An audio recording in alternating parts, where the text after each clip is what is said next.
Peggy 16.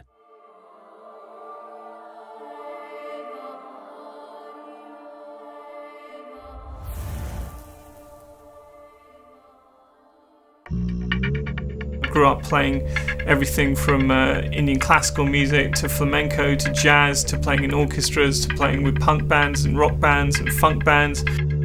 Ever since then I've worked a lot in a whole range of areas, and I particularly love, over the last 10 years I've been doing a lot of orchestral work. What I try to do is I try and get involved in lots of different things. You know, I work a great deal with theatre, having worked with theatrical companies like Complicity, who won the Olivier Award last year, and Akram Khan, you know, who's a fantastic dancer, and a lot of orchestras like the London Symphony Orchestra, who I've been doing a season with recently. You know, I try and bring a lot of that kind of experience, and also my own albums and DJing and stuff like that. I try and bring a lot of that into the games world. You don't need to be driven to speak, you know, we just speak all the time. And I kind of feel the same way about music, because I've spent more time in my life playing music than I have talking anyway. So it kind of feels like a natural thing, so I never get tired of it because it's my communication.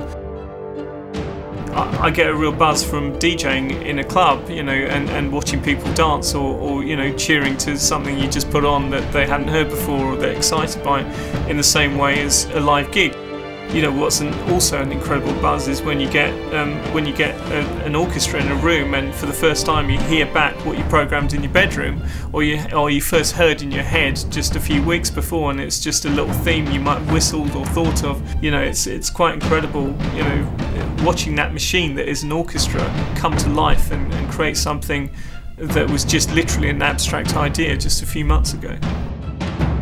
I have a strong idea of what I wanted to do with Enslaved right from the beginning, and I think we've been true to that kind of flavour. You definitely can identify the music as being from this game, you know, and I think that's what's working very well. It feels like it has its own vibe.